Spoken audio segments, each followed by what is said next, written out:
जय श्री कृष्ण। भगवान कृष्ण गीता के अंदर ऐसे ऐसे वर्ड का इस्तेमाल किए हैं जो इंसान के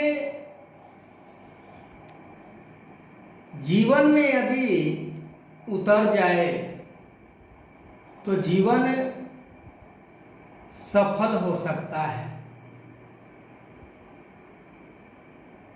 भगवान कृष्ण ने यहाँ तक कह दिए, रुपया पैसा धन दौलत मान इज्जत खाना पीना सोना, कि प्राणी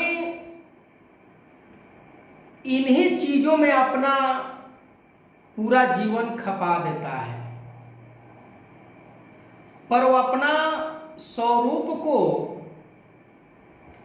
जानने के लिए मन के अंदर चिंतन नहीं करता है, कभी सोचता नहीं है कि हमें इससे आगे भी कार्य करना है। इंसान इतना लालची, इतना स्वार्थी, इतना कपटी, जिसका कोई सीमा नहीं, पर ज्ञान को प्राप्त करके भी ज्ञान को दुरुपयोग करते हैं। उन्हें कभी ये परमात्मा माफ नहीं करता है।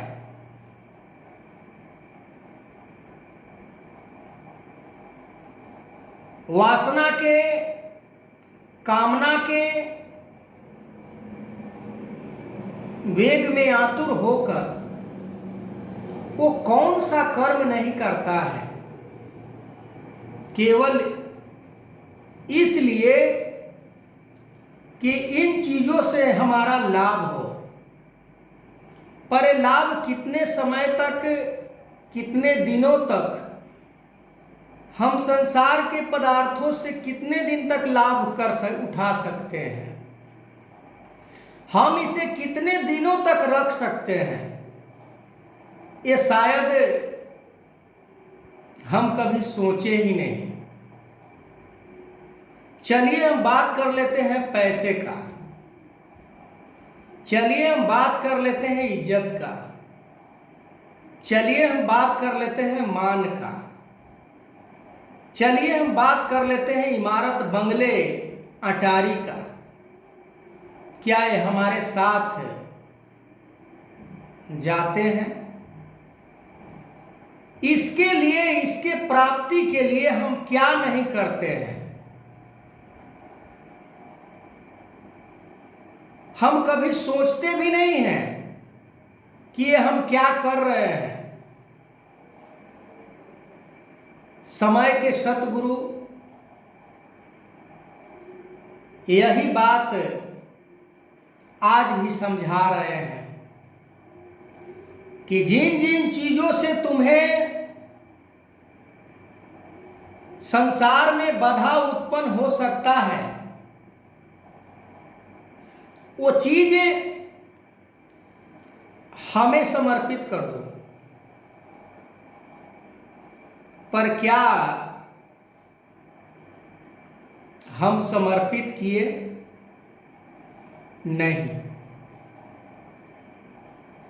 समर्पित कर देंगे तो फिर हमारे पास क्या बचेगा? हमें सांसारिक चीजों के कारण समाज में इतना वैल्यू है, हम सतगुरु को समर्पण कर देंगे तो हमें कोई इज्जत नहीं देगा, हमें कोई इज्जत नहीं करेगा। यहाँ चिंता है इज्जत की, भौतिक उपलब्धि के कारण हम इज्जत के बारे में सोचते हैं, पर वो इज्जत कितने समय तक हमारे साथ होगा। धन दौलत की बात करें, धन दौलत हम कितना कितना झूठ सच, उल्टा सीधा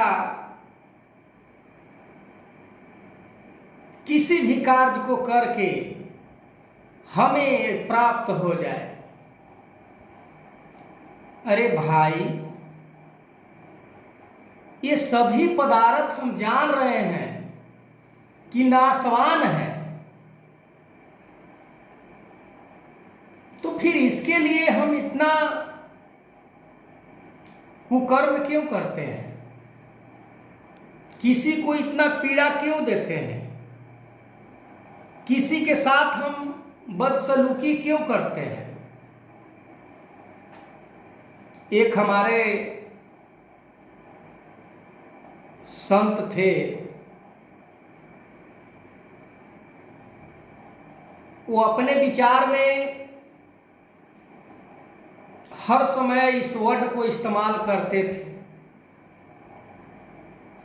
कि अपने लाइफ के एक हिट लिस्ट बनाएं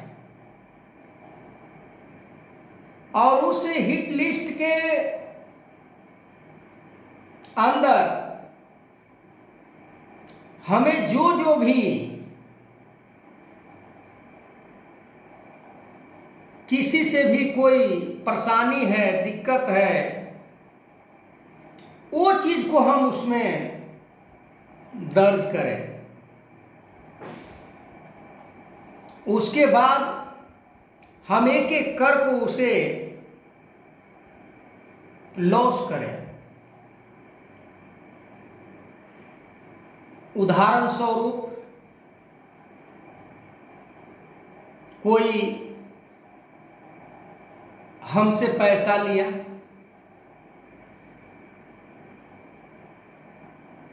पर उसके पास पैसा नहीं है देने के लिए, हम उसका कारण नहीं जानते हैं क्यों नहीं दे रहा है। चलो नहीं दे रहा है, नहीं होगा, नहीं दे रहा है, हम उसको डिलीट करेंगे कि चलो कोई बात नहीं है। जैसे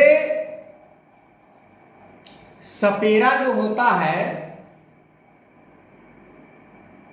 सांप को यदि दांत को तोड़ दिया जाए तो सांप कितना भी उसे डसे, कितना भी उसे डंक मारे,